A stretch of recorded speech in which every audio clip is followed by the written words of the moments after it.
Hello everyone. आज bootstrap की series का हमारा पार्ट 4 है, जिसमें हम देखेंगे कि ग्रिड सिस्टम क्या होता है। चलिए हम स्टार्ट करते हैं। Grid system Bootstrap grid system provide the quick and convenient way to create responsive website layout. The latest Bootstrap 4 version includes the new mobile first black box grid system and the appropriate scale up to 12 column as the device of the view size increase। क्या होता है कि देखो, grid जो होता है वो एक प्रकार का स्ट्रक्चर होता है जो कि ग्राफ पेपर की तरह होता है, जिसमें कि एरिया ऑफ हॉरिजॉन्टल और वर्टिकल लाइंस को ड्रॉ करके अपन कॉलम और रो के अंदर डिवाइड करते हैं। क्या होता है कि जब भी आप उस एरिया को में कुछ कंटेंट रखते हैं या आप लिखते हैं उसके अंदर, तब भी उसकी हाइट और विड्थ तो उसके एक स्ट्रक्चर को मैनेज करने के लिए अपन इस कॉलम और रो को यूज़ किया जाता है। अब वेब डिज़ाइनिंग के लिए देखा एग्जाम्पल मान लें कि वेब डिज़ाइन में आप जब भी ऐसे एक ग्रिड सिस्टम का उपयोग करते हैं, ठीक है, जिसमें वेबसाइट के लेआउट को डिज़ाइन करने और कंटेंट को प्रॉपर्ली ऑर्गेनाइज करने के लिए हेल्प मिलती है। अब बूटस्ट्रैप ग्रिड सिस्टम में होता क्या है, तो क्या होता है कि बूटस्ट्रैप एक पेज को, जैसे मैं आपको बताया था कंटेनर के अंदर, तो जो पेज होता है उसमें 12 कॉलम्स होते हैं जो को डिवाइडेड होते हैं रो और कॉलम के बीच में। अब इसकी खास बात यह है कि एक रिस्पॉन्सिव होता है। अब रिस्पॉन्सिव मतलब क्या कि जो भी आपका डिवाइस है, टैबलेट है, फ़ोन है, लैपटॉप है, जो भी आपका सारी जो लैपटॉप है उसके अंदर आप इस डिवाइस के अंदर वो एडजस्ट कर लेता है, वो साइज़ को इंक्रीज़ करता है, ठीक है। अब इसके अंदर देखा है कि जो भी कॉलम होते हैं, ठीक है, जो कॉलम अपने आप को इंक्रीज़ होते हैं उसके अनुसार आपको रीअरेंज भी कर सकते हैं, ताकि जो स्क्रीन है आपकी वो स्मॉलेस्ट या बिग जो भी कंटेंट में उसके प्रॉपर तरीके से आपको दिखाई दे सके। बूटस्ट्रैप में 3 स्टेप होती हैं, ठीक है, 3 तरीके से इसका यूज़ किया जाता है। सबसे पहले होता है कंटेनर, फिर कॉलम और फिर होता है रो, ठीक है। जैसे ग्रिड ऑप्शन है उसके अंदर, तो कौन कौन से होते हैं grid option? While the ems and REMs define the most size होती हैं ये इसके अंदर। PX are use to grid break point होता है, जिसके अंदर आप कंटेनर की विड्थ को मैनेज कर सकते हैं, ठीक है। मैंने आपको कंटेनर की विड्थ तो बताई थी, इसके अंदर आपको सारी पिछली वीडियो में आप देख सकते हैं उसके अंदर। फिर this is because the break point with the pixel and does the not change in the font size. उसकी फ़ॉन्ट साइज में कोई चेंज नहीं होता है।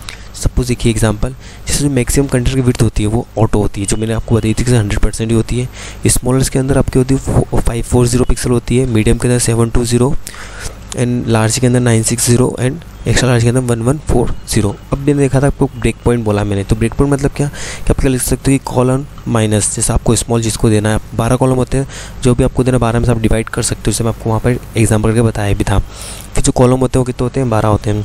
फिर गटर की जो विड्थ होती है, ठीक है, वो 30 पिक्सल से 50 पिक्सल जो कॉलम होते हैं उनकी साइज़ होती है। नेस्टेबल ईयर्स होता है एंड कॉलम और वर्डिंग होता है। चलिए हम इसका एग्जाम्पल करके देखते हैं। मैंने यहाँ पर एक कोड लिखा है जो मैंने पिछली वीडियो में भी लिखा था। मैं यहाँ पे क्या करता हूँ, एक ड्यू बनाया जिसके अंदर मैं क्लास लिखता हूँ कंटेनर। मैंने कंटेनर क्लास लिखी, देन सेव करा मैंने इसको। अभी आपको यहाँ पे कोई इफेक्ट नहीं दिखेगा। देन मैं यहाँ पर एक क्लास बनाता हूँ ड्यू, ठीक है, ड्यू जिसके अंदर मैंने क्लास बनी एक रो नाम से, ROW। सेव करा मैंने इसको। देन अल्टर टैप करके मैं इसको रिफ्रेश करता हूँ। ये मैंने इसको रिफ्रेश करा, देखिए अभी आपको कुछ नहीं दिखाई दे रहा है इसके अंदर। फिर हम वापस कोडिंग के अंदर आते हैं। फिर मैं यहाँ पर कुछ कंटेंट लिखता हूँ, तो मैंने एक और डिव लिया और यहाँ पे मैंने वापस क्लास लिखी। क्लास के अंदर मैं लिखता हूँ कॉलम -SM, ठीक है, एक सिंपल सा, मैं सिंपल मतलब कि स्मॉल लिया मैंने कॉलम। मैंने टेप करा, देन रिफ्रेश। अभी आपको कुछ नहीं दिखा इसके अंदर। अब देखिए, अब मैं वापस यहाँ पे आता हूँ। अब मैंने यहाँ पे लिखा कि हेलो, मैंने सेव करा, देन अल्टर टेप करके मैंने इसको रिफ्रेश करा। सॉरी, ये रिफ्रेश करा, ये देखिए अब आपको जो कंटेनर के अंदर वो यहाँ पे आपको दिखाई दे रहा है। फिर मैं वापस आता हूँ। अब मैं क्या करता हूँ कि जो आपका कॉलम है, मैं इसी कॉलम को वापस से कॉपी करा मैंने,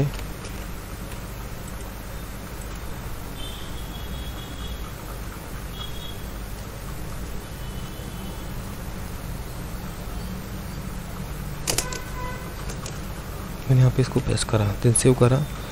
देखिए आपको वो स्मॉल साइज़ पर कहाँ से आपकी जो 2 कॉलम बन गए आपके, आपको यहाँ पे दिखाई दिया।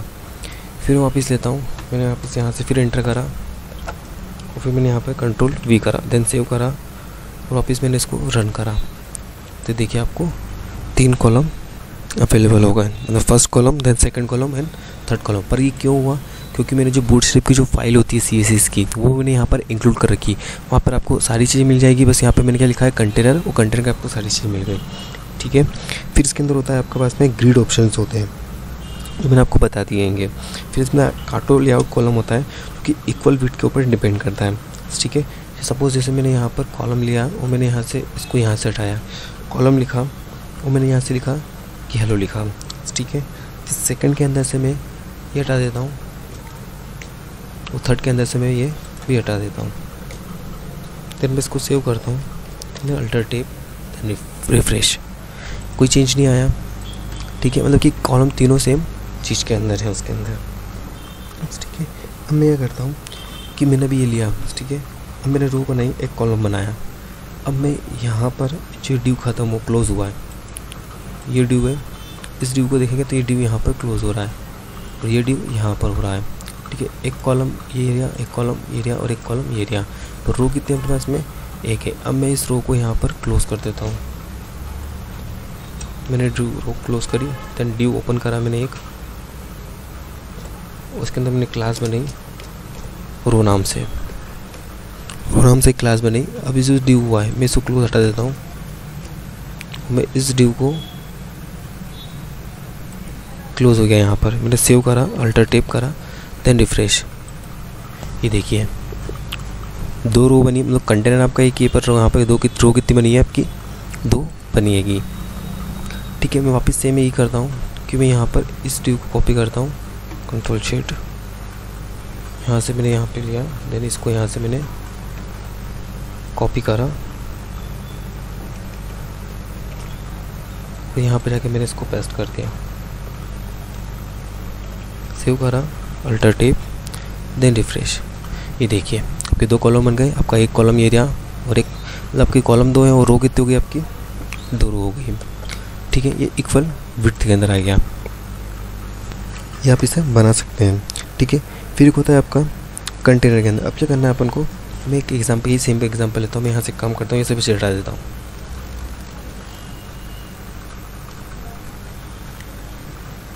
मैंने यहाँ से हटाया, कंटेनर है मेरे पास में, सेव करा मैंने, देन मैंने एक रो ली, ड्यू बनाया, देन उसके अंदर मैंने क्लास लेके एक कॉलम बना दिया, एंटर, सेव करा, देन इसका मैंने नाम रखा क्लास का रो। आप नाम कुछ भी दे सकते हैं, उसका कोई इफेक्ट नहीं पड़ेगा। सपोज जैसे मैंने यहाँ पर एक बना लेता हूँ कॉल नाम से, क्योंकि मैंने ऑलरेडी बना रखी है CSS वाली फाइल ये मेरी, तो यहाँ पे कॉन नाम से है, तो मैं यहाँ पे कॉन कर देता हूँ, तो आपको समझ में आ जाएगा। मैंने सेव करा, then alter tab, then refresh, ठीक है। अभी कुछ भी नहीं लिखा अपन, तो आपको कुछ भी नहीं दिखाई दे रहा उसके अंदर। कॉन है अपने पास में एंड डॉट कॉन, मैंने बैकग्राउंड ले रखा उसके अंदर, तो यहाँ पर CSS वाली फाइल इंक्लूड कर रखी है, ठीक है। रो लिया मैंने। अब रो के बाद मैं ये करता हूँ, यहाँ पे आया और मैंने कॉलम बना लिया, ड्यू क्लास के अंदर एक क्लास बनी, देन क्लास के अंदर में कॉलम बनाना है, यहाँ पे लिखा कॉल, ठीक है। मैंने सेव करा, इसको अल्टर टैब करा, मैंने लिखा कुछ भी नहीं है इसके अंदर, ठीक है। अब मैं ये करता हूँ कि यहाँ पर मैं लिख देता हूँ कि कॉलम,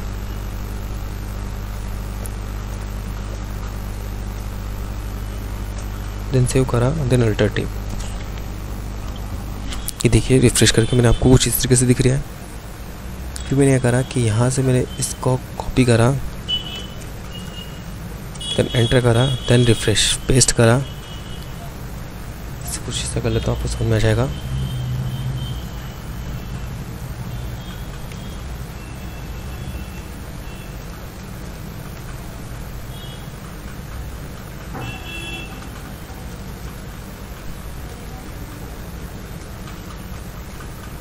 सेव करा, देन अल्टर टैब। अब देखिए रिफ्रेश करते हैं, ये आपको एक कॉलम के अंदर, एक कंटेनर के अंदर 2 कॉलम दिखे। अब मैं सेम लेता हूँ, मैं ये करता हूँ कि यहाँ पे इसकी जो विड्थ है, एक डिव लेता हूँ,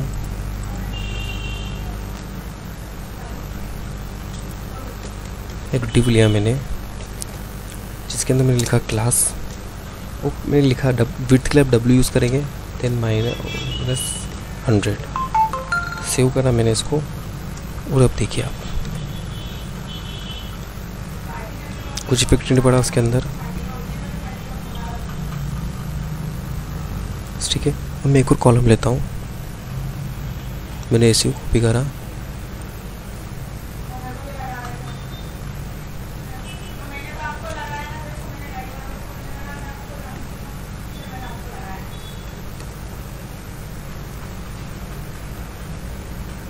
देन पेस्ट करा, देन सेव। अभी देखिए जो इसकी विड्थ है वो 100 के समथिंग हो गई है। फिर होता है एक सेटिंग वन कॉलम की, जो सेटिंग कॉलम वन विड्थ के अंदर। इसमें क्या होता है कि एक ऑटो लेआउट होता है जो कि फ्लेक्स बॉक्स के अंदर ग्रिड सिस्टम को डिफाइन करता है, जो कि हैविंग द स्लाइबिंग कॉलम्स के अंदर ऑटोमेटिकली रिसाइज अराउंड हो जाता है। ठीक है, उसके लिए हम देख लेते हैं एग्जांपल।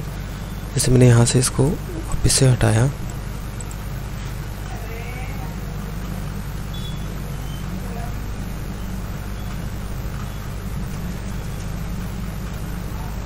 ड्यू हटाया, फिर मैंने एक और ड्यू बनाया इसके अंदर कंटेनर नाम से, रो नाम से, क्लास रो। आप इसी खास पर देखेंगे तो आपको देखो CSS लिखने की जरूरत नहीं पड़ रही है इसके अंदर। आपको अब सारी चीज़ें CSS जो अपनी फाइल से आपको क्लासेस थोड़ी सी इसके अंदर याद रखनी पड़ेंगी, क्योंकि आपको बहुत आसानी होगी इसको सीखने में। क्लास बनी इसके अंदर कॉलम नाम से, मैंने सेव करा। देखिए कुछ नहीं लिखा, मैं यहाँ पे लिख देता हूँ कि 1 of 3 लिखा मैंने, मतलब कि एक कॉलम के अंदर 3 चीज़ें। मैंने इसको रिफ्रेश करा। ठीक है, एक कॉलम के अंदर 3 चीज़ें। जो कंटेनर है, कंटेनर के अंदर एक रो है, रो के अंदर आपके कॉलम के जो कि एक के अंदर 3 डिवाइडेड है। ठीक है, अब मैं इसमें एक ड्यू लेता हूँ। ठीक है, ड्यू के अंदर अपनी क्लास बनाई, उस क्लास के अंदर मैंने लिखा कॉल -6, मतलब कि एक जो कॉलम है वो 6 का है, और मैंने उसके अंदर लिखा कि 2 of 3। ठीक है, जो कि वाइंडर है। सेव करा, देन अल्टरनेटिव। ये देखिए वो एक, ये आपका है 1 of 3, मतलब कि एक 3 इधर से और एक आपका 2/6 का, मतलब कि ये जो 6 है इधर से 3 के अंदर है। ठीक है, अब मैं वापस आता हूँ यहाँ पर। मैंने वापस कॉलम लिया एक ड्यू नाम से, उल्टा करा, तो इसके अंदर क्लास लिखी मैंने। इस क्लास के अंदर लिखा कॉलम, देन एंटर करा, और मैंने इसके लिखा 3 of 3, मतलब 3/3 का, देन F5। ठीक है, आपको कुछ तरीके से दिखा। फिर दोस्तों देखिए मैंने कुछ कंटेनर्स लिए हैं जो मैंने ऑलरेडी बना रखे हैं। चलिए हम देखते हैं। जैसे मैंने क्या करा है कि कंटेनर लिया, जिसमें मैं लिखा हॉरिजॉन्टल कंटेनर आपको कैसे बनाना है। आपको क्या करना है कि आपने ड्यू लिखा, उसमें क्लास कंटेनर यूज़ करा, फिर ड्यू के अंदर रो लिखा, फिर आपने लिखा BG इन्फॉर्मेशन, कई कलर होता है, कई बैकग्राउंड कलर, जो कि आपको बताता हूँ। फिर आपको कॉल लिखा, फिर मैंने MD लिखा उसके अंदर, उधर मैंने उसकी साइज रखती 3। देखिए इसका आउटपुट आपको कुछ इस तरीके से दिखेगा। ठीक है, नीचे में लिखा navigation menu, then the content and then dots. तो मैंने क्या लिखा, ये तो मेरा कंटेनर हो गया। फिर रो लिखा, फिर मैंने BG कलर लिया, मैंने ये यहाँ से कलर चेंज कर सकते हैं आप, जो आपको करना है सब कुछ। जैसे मैं यहाँ पे कर देता हूँ डेंजर, सेव करा, देन अल्टर टेप करा, देन रिफ्रेश करा, तो देखिए कलर डेंजर हो गया। फिर देखिए मैंने यहाँ पे लिखा प्राइमरी, तो मैंने ब्लू, मतलब कि आपको कलर इस तरीके से दिखा।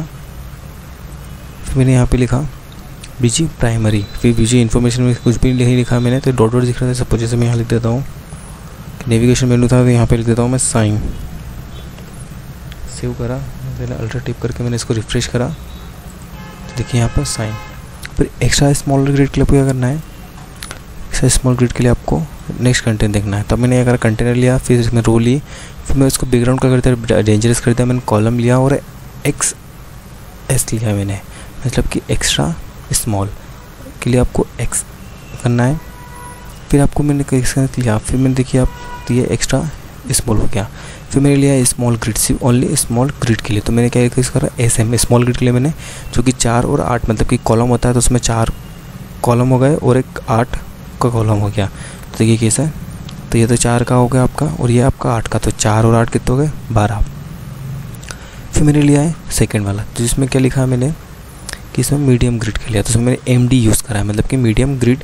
देन इसमें 2 लिया मैंने, क्या करा कि एक बीच बैकग्राउंड कलर दिया, वार्निंग के अंदर कॉलम स्पेन दे दिया मैंने ऐसे, मतलब स्मॉल ग्रिड के अंदर 4 कॉलम है और कॉलम मीडियम के अंदर मैंने 3 कॉलम लिए। फिर एक मीडियम के अंदर मैंने 9 कॉलम लिए और एक एसएम के अंदर मैंने 8 कॉलम लिए हैं। तो देखिए आपको कुछ इस तरीके से आउटपुट दिखेगा ये वाला। फिर मैंने लिया एक्स्ट्रा लार्ज के लिए, क्योंकि लार्ज के लिए, एक्स्ट्रा लार्ज नहीं, सिर्फ लार्ज के लिए। तो लार्ज के लिए मैंने कॉलम एमडी लिया, मतलब मीडियम लार्ज लिया है। फिर मैंने एसएम में स्मॉल लिया है। फिर मैंने एलजी लिया जो कि 6 है, मतलब कि 8, 4 और 6 के कॉलम डिवाइडेड है। मतलब कंटेनर आपका एक है पर उसके अंदर आपको अपने 8 से डिवाइड करा है, फिर 4 से, फिर देन 6 से। ठीक है, सेम मैंने यहाँ पे लिया है, मैंने कॉलम एमडी से मैंने 4 से डिवाइड करा, फिर 6 से, फिर देन 8 से। ठीक है, तो एक तो ड्यू आपका ये हो गया और एक ड्यू आपका ये हो गया। तो ये 2 ड्यू में डिवाइडेड हो गया है, मतलब कि आपका सेंटर में आप कंटेनर इधर भी सकते हो, देन इधर भी सकते हो। फिर एक्स्ट्रा लार्ज के अंदर आपको क्या करना है कि इसमें एक्स्ट्रा लार्ज लिखा, एक्स्ट्रा लार्ज के अंदर मैंने कंटेनर लिया, रो लिया। फिर मैंने इसको कॉलम एमडी लिखा है, फिर कॉलम एसएम लिखा है, देन कॉलम एलजी लिखा है। देन मैंने यहाँ पर फिर एक्स्ट्रा लार्ज के लिए एक्सेल यूज़ करा है। तो आप इस तरीके से बना सकते हैं। तो देखेंगे तो आपको ये एक्स्ट्रा लार्ज का ग्रिड सिस्टम दिख रहा है। फिर मैंने लिया स्केच टू हॉरिजॉन्टल के लिए। अब स्केच टू हॉरिजॉन्टल के लिए मैंने क्या करा कि मैंने इसके अंदर इनलाइन सीएसएस यूज़ करी गई है। ठीक है, इनलाइन सीएसएस आपको पता होगी। फिर मैंने क्या करा यहाँ पे ड्यू कंटेनर थी, तो कंटेनर जो नॉर्मली मैंने इसके अंदर लिखा है। ठीक है, मैंने यहाँ पे लिखा टेक्स्ट सेंटर, तो जो आपको दिख रहा है सेंटर में दिख रहा है आपको सीएस दिखा है सेंटर, मैंने यहाँ पे कोई सीएसएस नहीं लगाई है। ठीक है, फिर मैंने यहाँ पे कॉलम लिखा है एसएम से, फिर एक स्मॉल लिया है मैंने क्योंकि स्केच टू हॉरिजॉन्टल के लिए बनाया है मैंने। जिसमें मैंने क्या लिखा, पैडिंग दी 20 पिक्सल से, बैकग्राउंड दिया वॉलेट एंड जो भी मैं आपको दे सकता है वॉलेट मैंने यहाँ पे लिखा। फिर देन मैंने यहाँ पर इसको रिफ्रेश करा। देखिए आपको कॉलम एसएम देन 3 कॉलम दिख रहा है आपको। रो आपकी एक है पर 1 कॉलम, 2 कॉलम, 3 कॉलम तो डिवाइड कर सकते हैं। फिर मैंने यहाँ पे लिखा कंटेनर फ्लूइड लिखा मैंने वापस उसमें मिक्स एंड मैच के लिए लिखा है। फिर मैंने यहाँ पे क्या करा कि कंटेनर लिया, इसमें मैंने कॉलम मीडियम से 7 लिए, मैंने कॉलम एल लार्ज से 6 लिया है, देन एसएम से 2 लिया, वो कलर दिया है मैंने प्राइमरी। ठीक है, तो आपको ये आउटपुट कैसे दिखेगा, तो आपका आउटपुट कुछ इस तरीके से दिखेगा ये वाला। ठीक है, एक तो कंटेनर के अंदर ये दिखा है, देन आपको सेकंड के अंदर ये दिखेगा। फिर मैंने एक लिया नेस्टेडिंग कॉलम के लिए। अब नेस्टिंग कॉलम के लिए मैंने यहाँ पर सीएसएस जो यूज़ करी गई है वो मैंने एक्चुअली सीएसएस का यूज़ करा गया है। मैंने यहाँ पे क्या करा कि कंटेक्स्ट कॉलम लिया, कंटेनर फ्लूइड का यूज़ करा मैंने, क्लास जो कंटेनर फ्लूइड की है। फिर मैंने रो ली है, फिर उसके अंदर मैंने कॉलम 6 से डिवाइड करा, तो मैंने देखा कॉलम ये 6 से डिवाइड हो गया पूरा। देन फिर मैंने कॉलम मैंने लिया, उसके अंदर मैंने लिखा स्पेन 6 लिखा है और मैंने क्लास यूज़ करी नेस्टेड क्लास के अंदर मैंने यहाँ पर लिखा है, मैंने बैकग्राउंड कलर से मैंने लाइट ब्लू लिया है यहाँ पर, देन आपको लाइट ब्लू दिख रहा है। फिर मैंने उसी के अंदर में क्या करा मैंने कि जो ये ड्यू है आपका कौन सा वाला ड्यू, ये रो वाली, तो रो तो ये आपकी ये हो गई। देन ये जो कंटेनर फ्लूइड है इसका ड्यू ये क्लोज हो गया। अब इस ड्यू के अंदर मैंने ये नेस्टेड और उसके अंदर मैंने लिखा है कि ड्यू लिया, उसके अंदर कॉलम को मैंने स्पेन कर दिया 12 से, मतलब कि यहाँ पर जो कॉलम दिख रहा है आपको ये वाला, ये है आपका 12 का। ठीक है, फिर मैंने यहाँ पर यूज़ करा है 6। अब मैंने यहाँ से इस ड्यू को लिया, देन यहाँ पर मैंने 6 यहाँ पर नेस्टेडिंग क्लास 2 यूज़ करिए। तो देखिए मैंने थोड़ा सा इसको रिप्रेजेंट कर दिया, देन यहाँ पर आपको कुछ आउटपुट दिखेगा। तो इस तरीके से आपको आउटपुट दिख रहा है आपको वो। ठीक है दोस्तों, तो ये कुछ इस तरीके का आपको आउटपुट दिखेगा। आपको कोड चाहिए तो आप मेरे को आप कमेंट में मेल आईडी सेंड कर दीजिए, मैं आपको कोड अवेलेबल करा दूँगा। एंड आपको वीडियो अच्छी लगी तो लाइक करिए, सब्सक्राइब करिए। Thank you for watching.